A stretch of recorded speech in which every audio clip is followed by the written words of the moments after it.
दोस्तों, आप में से बहुत सारे लोगों ने आरआरबी में टेक्नीशियन के फॉर्म भरे होंगे, जिनकी पहले वैकेंसी 9,500 के आसपास थी। अब वो बढ़कर हो गई 14,298। इसके लिए आज हम इस वीडियो में बात करेंगे एक सिंपल, इफेक्टिव और स्मार्ट स्ट्रेटेजी की, क्योंकि इसमें बहुत सारे बच्चे ऐसे होंगे जिनको कि नहीं पता कि किस तरह से तैयारी करनी है। मैं आपको एक खास बात बता दूं, 12th पास स्टूडेंट्स के लिए यहाँ पर खास मौका है। 12th पास स्टूडेंट के लिए ये गोल्डन चांस है एक तरह से। ठीक है, गोल्डन चांस है कि 12वीं पास करने के बाद आप नौकरी ले लें। आप मैंने पिछली वीडियो डाली थी तो आप में से कई लोगों ने कमेंट किए थे कि 12th के लिए कौन सी नौकरी है भाई साहब।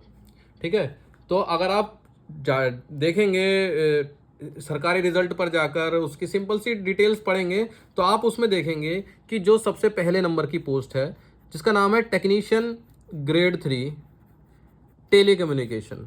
ठीक है, टेली कम्युनिकेशन, ये वाली जो पोस्ट है कम्युनिकेशन, ये वाली जो पोस्ट है, इसकी जो एलिजिबिलिटी है, इसकी एलिजिबिलिटी जो है वो कितनी है? इसकी एलिजिबिलिटी है दोस्तों 12th पास। ठीक है, बशर्ते 12th में आपके पास फिजिक्स एंड मैथ्स हो। अगर ये दो सब्जेक्ट हैं आपके पास तो आप 12th पास हो तो इनके फॉर्म भर सकते हैं। ठीक है, तो जिसने फॉर्म नहीं भरे हैं पहले, वो अब दोबारा से लिंक एक्टिव होगा तो आप फिर से भर देना। सिर्फ 15 दिन का समय मिलेगा, इन 15 दिन में आप फॉर्म भर देना।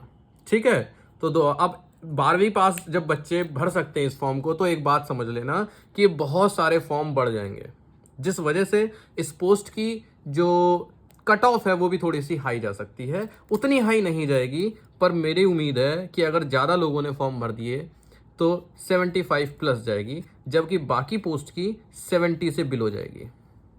जिसमें 12th पास एलिजिबल नहीं है उनकी कट ऑफ जो है वो 70 से बिलो जाएगी, पर जिसमें 12th पास वाली हैं वो उनकी जो कट ऑफ है वो 75 प्लस जाएगी, क्योंकि 12th पास के बहुत सारे बच्चे आएंगे। क्यों 12th पास? वही भाई जो बीए, बीएससी, बीटेक है ना, बीकॉम, किसी भी ग्रेजुएशन के फाइनल ईयर जो पास नहीं हुआ है वो 12th पास ही माना जाएगा। ठीक है, तो इतनी बात समझ में आई। अब आगे बढ़ते हैं कि करना क्या है, तैयारी कैसे करनी है। सबसे पहले एक बात समझिए, जो ये वाली टेक्नीशियन की पोस्ट है, इसमें दो तरह के टेक्नीशियन है। ठीक है, एक है ग्रेड 1 और एक है ग्रेड 3। ठीक है, ग्रेड 1 वाले वो हैं जिसमें डिप्लोमा वगैरह मांगा है, और ग्रेड 3 है जिसमें कि आईटीआई मांगा है और आपका 12th मांगा है। ठीक है, ये मान लीजिए डिप्लोमा हो गया और ये आपका आईटीआई हो गया और 12th हो गया। ठीक, तो सीधी सी बात है, ग्रेड 1 वालों की थोड़ी सी लेवल अप होगा, उनकी सैलरी भी ज़्यादा होगी और उनका सिलेबस भी थोड़ा सा अलग होगा। सिलेबस की बात कर लेते हैं पहले, जिससे आपको क्लियर हो जाए कि किस तरह का सिलेबस हमारे सामने आना है। तो ग्रेड 1 में आपके सामने कुछ सब्जेक्ट आएंगे, जैसे कि मैथ, भाई हर पेपर में होता है। जैसे कि रीजनिंग, ठीक है, ये भी हर पेपर में होती है। जैसे कि जनरल अवेयरनेस, भैया ये भी हर पेपर में होता है। कंप्यूटर, कंप्यूटर के सवाल आएंगे। ठीक है, और एक सब्जेक्ट जो कि अभी तक आपने किसी दूसरे, मेरे हिसाब से, कंपटीशन के लिए तैयार नहीं किया होगा, basic science and engineering drawing. ठीक है, बेसिक साइंस तो वही साइंस है, पर इंजीनियरिंग ड्राइंग शायद आपने ना पढ़ी हो। तो मेरे दोस्तों, कितने कितने नंबर के हैं? मैथ आएगी आपकी 20 नंबर की, रीजनिंग आएगी आपकी 15 नंबर की, जनरल अवेयरनेस 10, कंप्यूटर 20 और basic science and engineering 35 number की। तो इससे आप पता लगा सकते हैं कि किन सब्जेक्ट्स पर आपको काफ़ी ज़्यादा फोकस करना है। ठीक है, और अगर समय कम है तो किस सब्जेक्ट को आपको स्किप करना है। ठीक, जिसके ज़्यादा मार्क्स और चांसेस भी ज़्यादा नंबर के। कंप्यूटर 20 नंबर की है, अगर आप कंप्यूटर पढ़ेंगे तो आप बहुत अच्छे मार्क्स ले आएंगे। ठीक है, कंप्यूटर कोई बहुत ज़्यादा डीप वाला सब्जेक्ट नहीं है कि आपसे जीके की तरह बहुत बड़ा सिलेबस हो, ऐसा नहीं है, छोटा मोटा ही सिलेबस है। इसके बाद बात करते हैं ग्रेड 3 वालों की। तो ग्रेड 3 में मैथ, रीजनिंग, साइंस 10 तक की और जीके, ये सिर्फ 4 सब्जेक्ट आएंगे। कितने कितने नंबर के आएंगे? तो मैथ आएगी 25 नंबर की, रीजनिंग आएगी 20 नंबर की, ये भी 25 नंबर की, साइंस आएगी 40 नंबर की और बची जीके आएगी 10 नंबर की। मैथ, रीजनिंग 25-25 की, साइंस 40 की, जीके 10 की। तो यहाँ भी आप एक चीज़ आइडिया लगा सकते हैं कि कौन से सब्जेक्ट हमारे इंपॉर्टेंट हैं और कौन सा सब्जेक्ट आप स्किप कर सकते हैं। ठीक है, अब आप पूछोगे सवाल कैसे आते हैं, कितने कठिन आते हैं? तो दोस्तों, सिंपल भाषा में बताऊं, आप में से बहुत सारे ऐसे लोग होंगे जिन्होंने टेक्नीशियन का पहले ही फॉर्म भर दिया होगा, और या फिर आप में से बहुत सारे ऐसे लोग भी होंगे जो एलपी की तैयारी कर रहे होंगे। तो अगर ALP वालों के लिए बताऊं तो ALP का CBT 1 समझो आपको ग्रेड 3 का टेस्ट हो गया, और ALP का CBT 2 समझो ग्रेड 1 टेक्नीशियन का टेस्ट हो गया। यानी जो इसका सिलेबस है वो इसका सिलेबस है, और जो CBT 1 का सिलेबस है वो टेक्नीशियन ग्रेड 3 का सिलेबस है। पहले क्या होता था, अगले पेज पे बताता हूं। पिछली बार क्या हुआ था, ALP/टेक्नीशियन इस तरह से वैकेंसी आई थी, तो जो इनका एग्जाम हुआ था, इनका एग्जाम भी कॉमन हुआ था। दोनों का क्या कैसा एग्जाम हुआ था, कॉमन एग्जाम हुआ था। तो अगर आपको देखना हो पेपर की कैसा आया था, तो आप सिर्फ प्रीवियस ईयर के पेपर पर ही डिपेंड हो सकते हैं, और वो कैसा पेपर था, जो ALP का पेपर था वही टेक्नीशियन का पेपर था। अब सबसे पहली बात की तैयारी कैसे शुरू करनी है, आपको किस तरह से पढ़ना है, ठीक है। तो सबसे पहले बेसिक तरीका मैं बताता हूं, इसीलिए मैंने जो टॉपिक रखा है वो वीडियो का ही रखा है, सिंपल, इफेक्टिव, और क्या बताया था मैंने, एंड स्मार्ट स्ट्रेटेजी, ठीक है। सिंपल होनी चाहिए, बहुत ज्यादा इधर उधर की जोड़ तोड़ नहीं होनी चाहिए। इफेक्टिव होनी चाहिए, यानी वो काम करनी चाहिए, ठीक है, उसका रिजल्ट अच्छा मिलना चाहिए। और स्मार्ट स्ट्रेटेजी यानी कि कुछ समझदारी वाली बात होनी चाहिए। ये नहीं कि आप मेहनत ज्यादा कर लो और आउटपुट कम मिले, कम इनपुट यानी कम मेहनत में अच्छा आउटपुट मिलना चाहिए। तो हमारा इसमें कुछ स्टेप्स हैं, 2-3 ही होंगे मुश्किल से। पहला स्टेप क्या है, कंप्लीट द सिलेबस। सबसे simple step, complete the syllabus. यानी या तो आप तैयारी कर रहे होंगे SSC वगैरह की, तो वो भी यहां पर चल जाएगी। ऐसा नहीं है कि अगर आप SSC की तैयारी कर रहे हैं तो वो रेलवे में ना चले, वही सिलेबस है। पर अगर आप नहीं कर रहे और शुरू से आपको तैयारी करनी है, तो आपके सामने कई तरीके हैं जिनसे आप तैयारी कर सकते हैं। पहला तरीका, आप अपने घर के आसपास कोई भी कोचिंग ज्वाइन कर लीजिए, ठीक, वो आपको पढ़ा देंगे। SSC के भी बैच चल रहे होंगे, आप चाहे तो उन्हें ज्वाइन कर लीजिए, खाली आपको इंग्लिश ही तो नहीं पढ़नी है। दूसरा तरीका, आप YouTube की हेल्प ले लीजिए। तीसरा तरीका, आप बुक से अपना सिलेबस कंप्लीट कर लीजिए। अब बुक्स भी काफ़ी अच्छी आने लगी हैं पहले के मुकाबले, ठीक है। तो कुल मिला के आप जिससे भी करें, आप अपनी क्या करें, नोट्स कंप्लीट कीजिए। यानी जैसे मैथ की कॉपी अलग बनाई, रीजनिंग की अलग बनाई, कंप्यूटर की अलग बनाई, है ना, साइंस की अलग बनाई, वो भी तीनों सब्जेक्ट की अलग अलग, फिजिक्स, केमिस्ट्री और बायो की अलग अलग, ठीक है। इस तरह से आपको सेपरेट कॉपीज बनानी है, साफ सुथरा लिखना है, बहुत अच्छा लगेगा आपको साफ सुथरा लिखोगे तो, ठीक है। अब बात आती है कि आपने 2 महीने लगा दिए, 1 महीने लगा दिया, 1.5 महीना लगा दिया, और आपका स्टेप 1 कंप्लीट हो गया है, ठीक है। स्टेप 2 अब क्या करना है, ठीक है। स्टेप 2 में आपको क्या करना है, आपको प्रैक्टिस करनी है टेस्ट सीरीज। क्या प्रैक्टिस करनी है, टेस्ट सीरीज। सिलेबस तो आपका पूरा हो चुका है, उससे आगे आप क्या करोगे, टेस्ट सीरीज प्रैक्टिस करनी है। अब सुनिए जरा, टेस्ट सीरीज में आजकल की जो टेस्ट सीरीज आती हैं वो, उसमें कई स्टेप होते हैं। सबसे पहला आता है उसमें स्टेप आपका chapter wise test, chapter wise test, ठीक है। दूसरा आता है उसमें सेक्शनल टेस्ट, ठीक, और तीसरा आता है उसमें फुल टेस्ट या फिर previous year questions, mock test.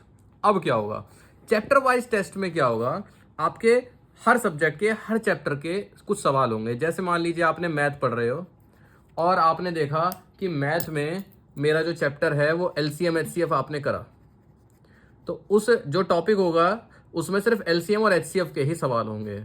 अगला आपने डेसिमल देखा तो उसमें सिर्फ डेसिमल के ही सवाल होंगे। अब आप इसको अपनी तैयारी के साथ भी लेकर चल सकते हो। मान लीजिए आपने बुक से आज LCM और HCF का चैप्टर पढ़ा है, तो आप उसके साथ साथ ही इस पर जाकर चैप्टर वाइज टेस्ट को अटेम्प्ट कर लीजिए। फिर आपने बुक से रीजनिंग का कोई चैप्टर पढ़ा, फिर आप चैप्टर वाइज टेस्ट में जाकर, रीजनिंग में जाकर उस चैप्टर के क्वेश्चन कर लीजिए। फिर आपने मान लीजिए इस समय साइंस पढ़ रहे हैं, तो साइंस के जो जो चैप्टर की आप नोट्स बनाते जा रहे हैं, उन चैप्टरों के चैप्टर वाइज टेस्ट से सवाल कर लीजिए। और कोई ज़्यादा इंपॉर्टेंट सा लगे, कुछ इंपॉर्टेंट बात आए, तो आप उसको वहाँ पर नोट डाउन भी कर लीजिए। अब आप पूछेंगे कि भाई साहब ये टेस्ट सीरीज कौन सी लें, कहाँ से मिलेगी, वो भी मैं अभी आपको बताता हूँ, पहले बाकी चीज़ें बता दूँ, ठीक है। फिर आता है सेक्शनल टेस्ट। सेक्शनल टेस्ट में अगर मैथ सेलेक्ट करते हैं तो मैथ के सारे सवाल होंगे, रीजनिंग सेलेक्ट करते हैं तो रीजनिंग के सारे सवाल होंगे। इस तरह से जो भी सब्जेक्ट आप सवाल चूज कर लेंगे उस पूरे सब्जेक्ट के सवाल होंगे। और फुल टेस्ट तो बिल्कुल वैसा ही टेस्ट होगा जैसे कि असली पेपर का होता है। प्रीवियस ईयर क्वेश्चंस में PYQs में पिछले बार जो सवाल पेपर आया था वो मिल जाएगा। इससे ही आपको पता चलेगा आपकी असली सच्चाई, असली तैयारी, कि आपने जो अभी तक आज तक पढ़ाई करी है और कितने नंबर आ रहे हैं। 100 में से 75 आ रहे हैं, 70 आ रहे हैं, इतने ही लगभग आपके फाइनल में आएंगे। ठीक है, तो मैं आपको बताने वाला हूं जिस ऐप के बारे में, मतलब टेस्ट सीरीज की बता रहा हूं। तो टेस्ट सीरीज टेस्ट बुक की काफ़ी अच्छी बताई जाती है। ठीक है, और आपको हो सकता है आगे चलकर जैसे जैसे आपकी तैयारी बढ़े आपको एक से ज़्यादा टेस्ट सीरीज खरीदनी पड़ जाए। ठीक है, अब इसमें क्या होगा, जैसे आप कुछ चीज़ें आपको फ्री मिलेगी, ये नहीं कि आपको हर चीज़ पेड ही मिलेगी, कुछ चीज़ें फ्री मिलेंगी, पर कुछ चीज़ें आपको इसका सब्सक्रिप्शन लेना पड़ेगा। जैसे इसमें क्या होगा, आप माई एग्ज़ाम पे से जाकर सेलेक्ट कर सकते हैं। ठीक है, मैंने कई सारे एग्ज़ाम सेलेक्ट कर रखे हैं, मेरा मोबाइल ही अटक गया भाई। हाँ, मैंने कुछ एग्ज़ाम सेलेक्ट कर रखे हैं, जैसे कि RRB नर्सिंग, अभी पैरामेडिकल की वैकेंसी निकली हुई है बायो वालों के लिए, RRB NTPC, RRB ALP। ठीक है, इस तरह से आप यहाँ से जाकर सेलेक्ट कर सकते हैं। अरे यार ये बीच बीच में आ जा रहा है। यहाँ पर आप जाकर ऐड मोर एग्जाम्स भी कर सकते हैं। यहाँ पर देखिए, आप ये नहीं सिर्फ रेलवे की तैयारी करें, आप जिस चीज़ की भी तैयारी कर रहे हो आप उसका सेलेक्ट कर सकते हैं। अब मैंने यहाँ पर RRB टेक्नीशियन भी सेलेक्ट कर लिया और मैंने इसको सेव कर दिया। ठीक है, अब मेरे यहाँ पर 6 एग्ज़ाम हो गए हैं। ठीक, अब यहाँ पर मेरा फिर से मोबाइल अटक गया भाई पता नहीं मोबाइल की कमी है किसकी कमी है। ठीक है, अब मान लीजिए आपको जिस चीज़ की भी तैयारी कर रहे हैं, मान लीजिए आप ALP की तैयारी कर रहे हैं, तो मैंने आपको क्या बताया था, चैप्टर टेस्ट होते हैं। चैप्टर टेस्ट इस तरह के होते हैं। ठीक है, आपने मैथ का चैप्टर देख रहे हो, rational irrational, multiple factor, LCM HCF, इसी तरह से आपके रीजनिंग के चैप्टर टेस्ट बड़े इंपॉर्टेंट होते हैं। ये इस बड़ा इंपॉर्टेंट रोल निभाते हैं आपके सिलेक्शन में, आपकी अच्छी तैयारी में। ये साइंस के चालू हो गए, है ना, बायो के आएंगे, केमिस्ट्री के आएंगे, हर सब्जेक्ट के आएंगे। ठीक है, इस तरह से आपके देखो चैप्टर टेस्ट हो गए, फुल टेस्ट हो गए, ये तो साइको टेस्ट, सेक्शनल टेस्ट हो गए, जो भी मैं आपको बता रहा था। ठीक है, अब आप पूछोगे कि ये कौन सी ऐप है, तो ये है, प्ले स्टोर पे जाओ और सर्च, ये टेस्ट बुक। ठीक है, टेस्ट बुक ऐप का नाम है, डिस्क्रिप्शन में आपको लिंक मिल जाएगा। ठीक है, आप क्या करिए, डाउनलोड कर लीजिए। जो फ्री की चीज़ें हैं इसमें आपको कुछ टेस्ट फ्री मिलेंगे, आप उनको फ्री में यूज़ करिए। और अगर आपको लगता है कि हाँ मेरे सिलेक्शन के लिए ये इंपॉर्टेंट है, जो कि है भी, तो आप उसका सब्सक्रिप्शन ले लीजिए भाई, है ना। आज तक पढ़ाई में लाखों रुपए लगाए हैं कि नहीं लगाए हैं। अच्छा, सब्सक्रिप्शन आपको महंगा लगे तो वहाँ पर कूपन कोड का ऑप्शन आ रहा होगा भाई, कूपन कोड, उसमें आप लिख देना CHINKU, आपको 20 नहीं, ये करीब 12-13% ऑफ कर देंगे। ठीक है, 12-13% और ऑफ हो जाएगा। ठीक, कूपन कोड में अगर चिंकू लिख देंगे तो। ठीक, इसमें काफ़ी सारी चीज़ें होती हैं, इसमें लाइव क्विज होती हैं, ये लाइव क्विज चल रही हैं। ठीक है, जैसे ये 3 घंटे में ख़त्म होगी, तो जब ये ख़त्म हो जाती हैं तब ये आपका रैंक भी बताते हैं। प्रीवियस पेपर्स होते हैं, प्रैक्टिस होती हैं, बहुत सारी चीज़ें होती हैं।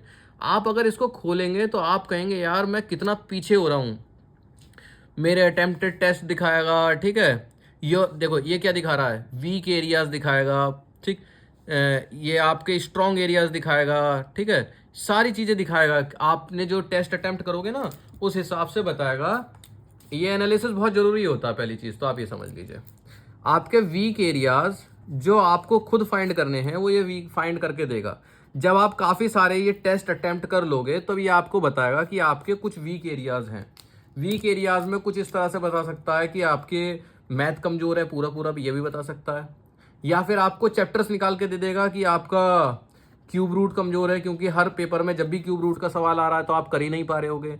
हो सकता है आपकी बायो कमज़ोर है, बायोलॉजी की क्वेश्चन आप नहीं कर पा रहे होगे, तो ये आपके वीक एरियाज फाइंड करके दे देगा। अब जब आप इस स्टेज पे पहुंच जाएंगे कि अब आपको पता चल गया अपने वीक एरियाज, तो आपको अपने वीक एरियाज को क्या करना है, स्ट्रॉन्ग करना है। अब आपने वीक एरियाज नोट डाउन कर लिए। अब क्या करिए, मान लीजिए आपको उसने टॉपिक बताया कि ये टॉपिक आपके कमज़ोर हैं। अब आप उन टॉपिक को खोज कर, मान लीजिए आप घर पे यूट्यूब से पढ़ रहे हैं तो फिर यूट्यूब से प्रैक्टिस कर लीजिए दोबारा से किसी दूसरे चैनल से। अगर आप कोचिंग में पढ़ रहे हैं तो कोचिंग में बात करिए कि सर मुझे समझा दीजिए या कुछ और। तो आपको जब देखो प्रॉब्लम कब आसान हो जाती है, अगर आपको प्रॉब्लम पता है तब वो आसान हो जाती है। क्यों? क्योंकि अब आपको पता है कि मुझे ये सॉल्व करना है। आपके सर में दर्द है तो आपको सॉल्व कर लोगे ना दवाई खा के, पर आप कहोगे मेरे पेट में गुड़गुड़ हो रही है, तो आपको प्रॉब्लम ही नहीं पता है कि पेट में समस्या क्या है, तो आप उसको कैसे सॉल्व करोगे। तो अगर आपको अपने वीक एरियाज पता चल जाते हैं तब आप उनको स्ट्रॉन्ग कर लोगे। ठीक है, तो ये फायदे होते हैं टेस्ट सीरीज के। तो जब आप यहाँ तक पहुँच जाएंगे, ठीक है, तो क्या होगा, आपको सिर्फ आपके कमजोर एरिया मिलेंगे, काफ़ी चीज़ें आपकी स्ट्रांग हो चुकी होंगी। तो आप अपने वीक एरियाज को स्ट्रांग कर लीजिए और फिर से ये जो फुल टेस्ट हैं इनको अटेम्प्ट करिए, फुल टेस्ट अटेम्प्ट करिए। ठीक है, प्रीवियस ईयर क्वेश्चन अटेम्प्ट करिए। लाइव टेस्ट चलते रहते हैं, लाइव टेस्ट जैसे भी मैंने आपको दिखाए थे। इसमें क्या होता है, 50-50, 60-60 हजार बच्चे टेस्ट देते हैं, तो फिर आपको पता चल जाता है कि जो 50-60 हजार में से मेरी रैंक कितनी आ रही है। भाई मान लीजिए आप 100 में से 70 नंबर लाए हैं और आप सोच रहे हैं तो मेरे बहुत अच्छे हैं, पर वहीं जब आपने देखोगे कि आपकी जो रैंक है वो 60,000 बच्चों में से 23,000 आ रही है, यानी आपसे ऊपर भी बहुत सारे बच्चे होशियार हैं, यानी हो सकता था वो टेस्ट ही आसान हो और आप सोच रहे हो अरे मेरे तो 70 नंबर आ गए। तो सिर्फ नंबर्स के ऊपर डिपेंड नहीं होना है, रैंक भी देखनी है। तो लाइव टेस्ट आपको बिल्कुल वैसी अनुभूति देगा जैसे कि असली टेस्ट की होती है। इससे क्या होगा, जब आप असली टेस्ट में बैठेंगे तो आपको घबराहट नहीं होगी। ठीक है, तो बहुत ही सिंपल तरीका मैंने आपको बताया है सिलेबस कंप्लीट करना। मैंने शॉर्टकट आपको कुछ नहीं बताया। हाँ, अगर आप मुझसे शॉर्टकट पूछेंगे तो मैं आपको बता देता हूँ। ये हो गई मैथ, ये हो गई रीजनिंग, ये हो गई साइंस और ये हो गई जीए। मैथ में मेरे समझ से कोई ट्रिक आप यूज मत करना। रीजनिंग में अगर आप ट्रिक से टॉपिक सीखना चाहो तो बिल्कुल सीखना। साइंस आपको पढ़नी पड़ेगी और इसमें न्यूमेरिकल्स भी ध्यान देना। ठीक है, और जीए में ट्रिक्स का खूब इस्तेमाल करना जिससे कि कम समय में जनरल अवेयरनेस आपकी कंप्लीट हो जाए। करंट अफेयर अगर आपको पढ़ने हैं तो जब आपका एग्ज़ाम हो, एग्ज़ाम से 1 महीना पहले से पढ़ना, 1 महीना पहले से लास्ट 1 ईयर के। क्यों? क्योंकि लगभग एग्जाम से 1 महीने पहले तक आपका पेपर बन चुका होगा। ठीक है, तो जो भी करंट अफेयर उस समय तक की होंगी तो वो डाल देंगे, उसके बाद की थोड़ी डाल पाएंगे भाई। तो 1 महीना पहले से शुरू करना पढ़ाई करना करंट अफेयर की, और पिछले 1 साल की। आपको यूट्यूब पे खूब वीडियोस मिलेंगी इस तरह की। ठीक है, तो ये थी भाई, इस तरह से अगर आप तैयारी करोगे। अब आप इसमें ये भी पूछ सकते हैं कि भाई हमें जो ये तैयारी करेंगे बैठ के, हमें जो स्टेप बता दिए इतने सारे, इसमें कितना समय लग सकता है। तो अगर आप इसमें टाइम माने तो मेरी समस्या, अगर आप सही से पढ़ते हैं तो 50 दिन के अंदर आपका सिलेबस कंप्लीट हो जाना चाहिए फॉर सिलेबस। ठीक, 50 दिन में। और उसके बाद एग्ज़ाम तक आपको टेस्ट अटेम्प्ट करने हैं, क्विज अटेम्प्ट करनी है। ठीक है, अपने वीक एरियाज पर वर्क करना है और फिर से टेस्ट अटेम्प्ट करने हैं। और अपने परफॉर्मेंस को देखो, जब आप टेस्ट अटेम्प्ट करते हो ना तो आपको अपनी टाइमिंग भी पता चलेगी कि मैं कितने टाइम में ये पेपर सॉल्व कर पा रहा हूँ। तो उम्मीद है आपको इस वीडियो से फ़ायदा मिला होगा, जो नए बच्चे उन्हें फ़ायदा मिला होगा और आप इससे बेहतर करेंगे, अपनी तैयारी अच्छे से करेंगे।